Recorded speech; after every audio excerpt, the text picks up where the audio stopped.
There was nothing dramatic about that day. No argument, no raised voices, no doors slammed.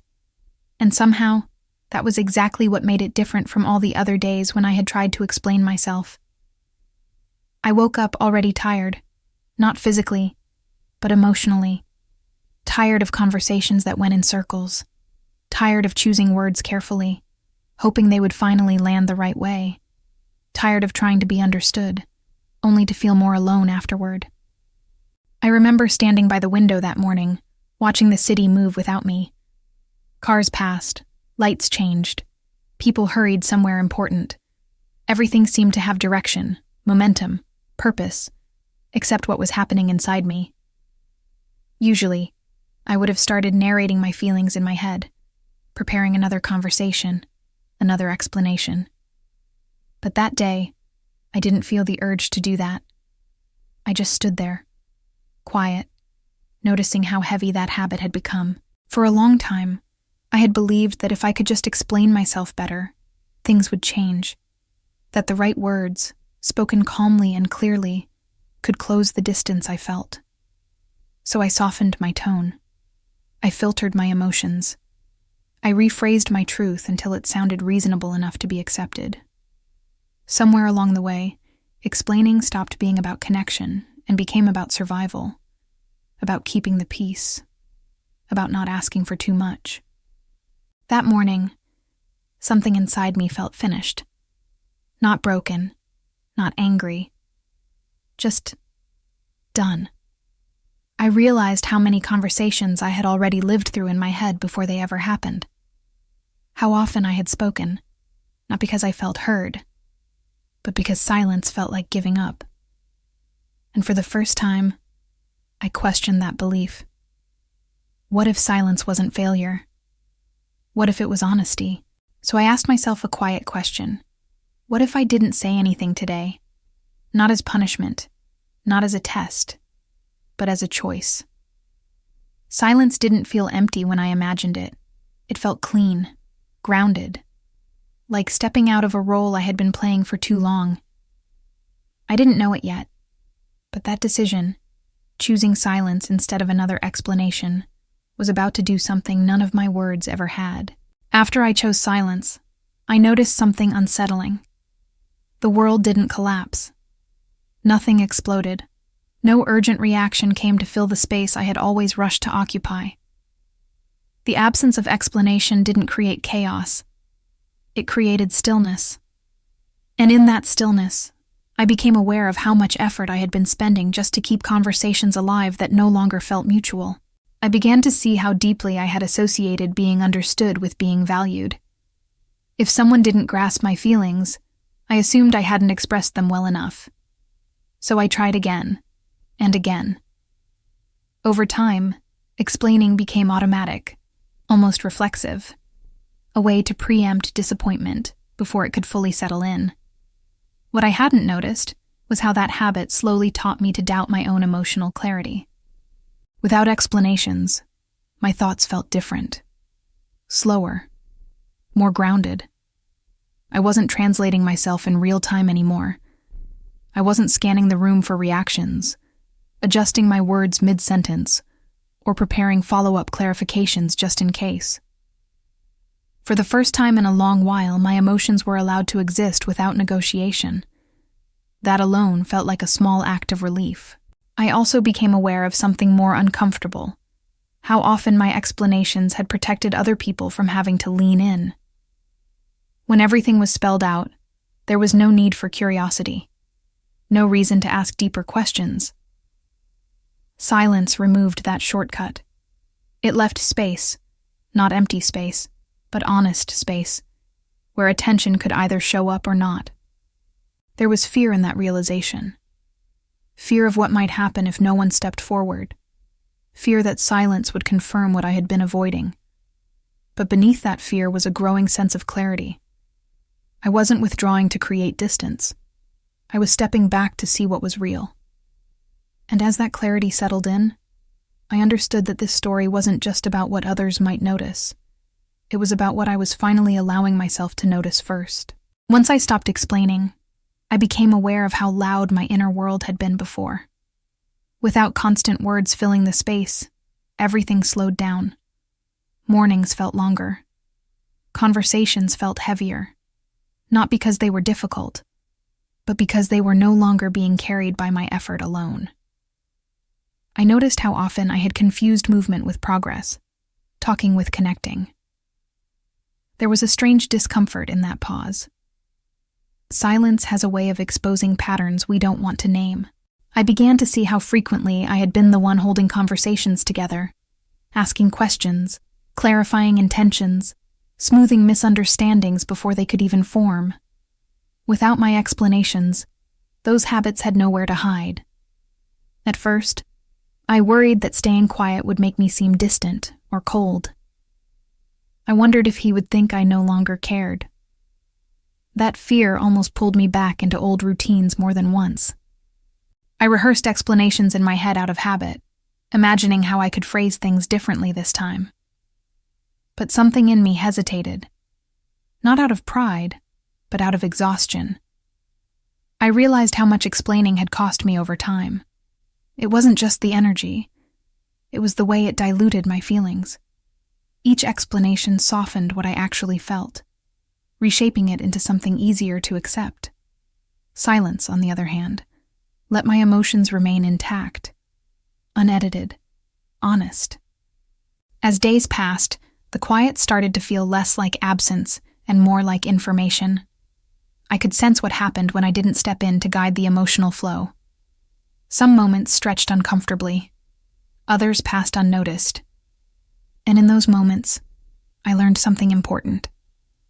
Attention reveals itself when effort stops. I noticed how he responded differently when I didn't rush to explain. There was hesitation where there used to be certainty. Small pauses appeared in conversations, as if he were waiting for something I no longer offered automatically. I didn't interpret that as rejection. I saw it as adjustment. The most surprising part was how grounded I felt. Without constantly checking whether I was understood, I became more present. I listened more. I observed more. I trusted my internal experience without needing immediate validation. That trust changed the way I carried myself, even in silence. There were moments of doubt, of course. Silence doesn't come with reassurance. It asks you to tolerate uncertainty. But each time I stayed with it, the fear softened. I realized I wasn't disappearing. I was becoming clearer, more solid, less fragmented. I also noticed how my expectations shifted. I wasn't waiting to be noticed anymore. I wasn't measuring responses or counting emotional returns. I was simply allowing things to unfold without interference. That release created a subtle but powerful shift in the space between us. By the end of that phase, I understood something quietly transformative. Stopping explanations wasn't about withdrawing from connection. It was about refusing to carry it alone. And once that boundary settled inside me, the dynamic around me had no choice but to respond. In one way or another. It didn't announce itself. There was no clear moment where everything shifted. What changed first was the rhythm between us. Conversations slowed. Pauses lingered longer than before. And for the first time, I didn't rush to rescue them. I let the silence remain, even when it felt unfamiliar. I began to notice him watching me differently. Not constantly, not intensely, just enough to feel it. As if he was trying to understand something that no longer came with instructions. My absence of explanation created a space he hadn't needed to navigate before, and I could sense the subtle discomfort that came with that. There were moments when he seemed unsure of how to respond.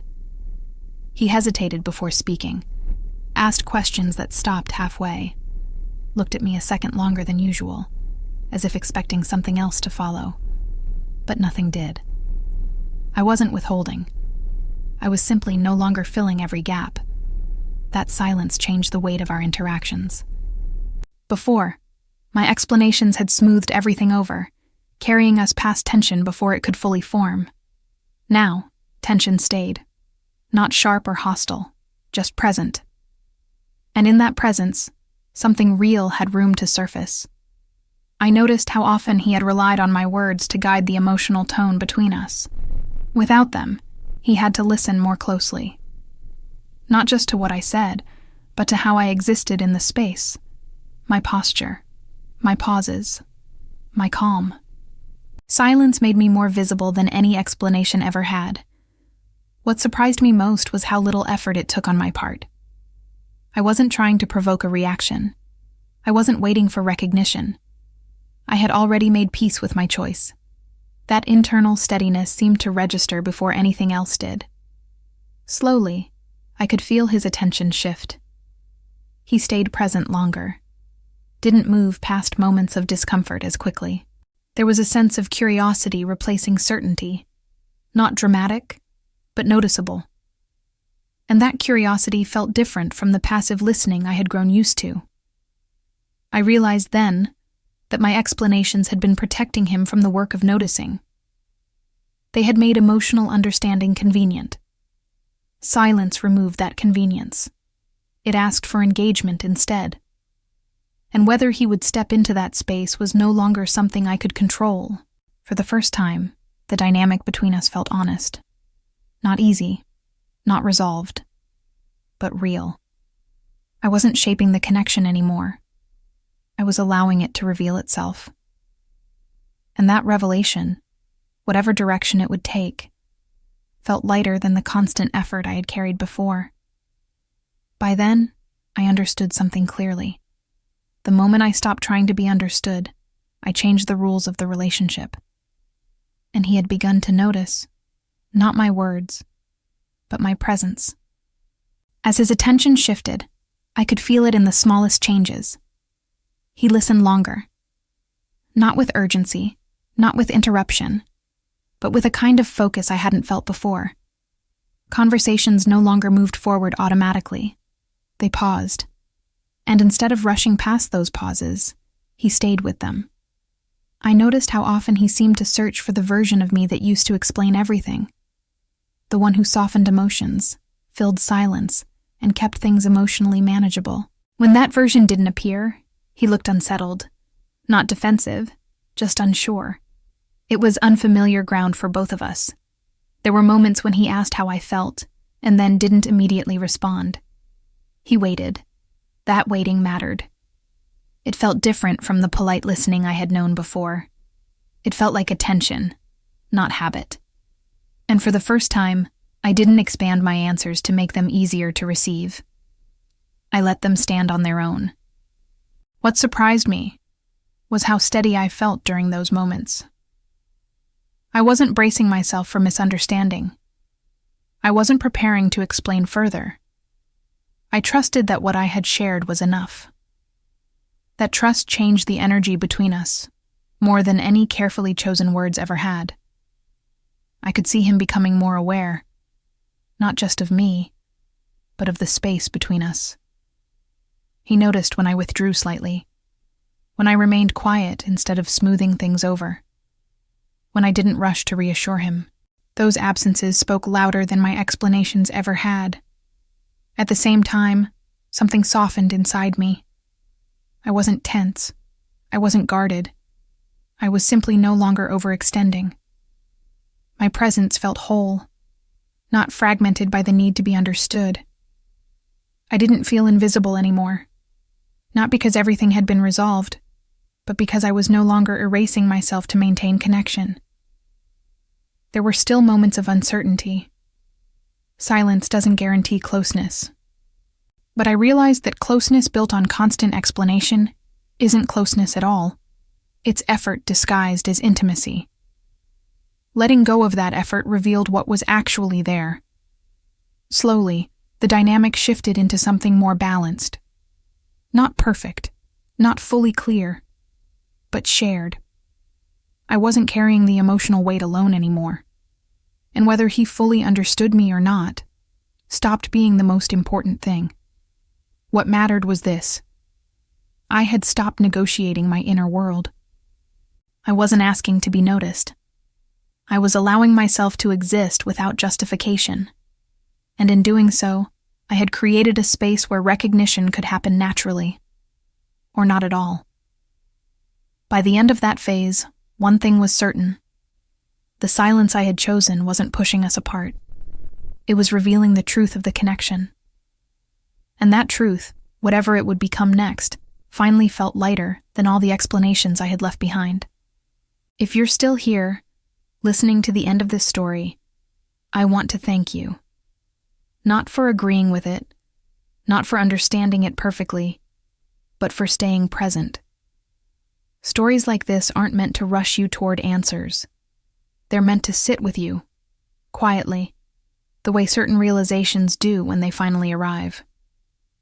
If you've ever felt tired of explaining yourself, of translating your emotions so they would feel acceptable, I hope this moment gave you a sense of relief. Silence doesn't mean you've given up. Sometimes it means you've stopped abandoning yourself. Choosing not to explain isn't about closing your heart. It's about trusting that what matters doesn't need constant defense to be real. Wherever you are right now, remember this. You don't owe endless explanations to be worthy of care. You don't have to exhaust yourself to be noticed. There is a quiet strength in letting your presence speak for itself. Thank you for sharing this space with me.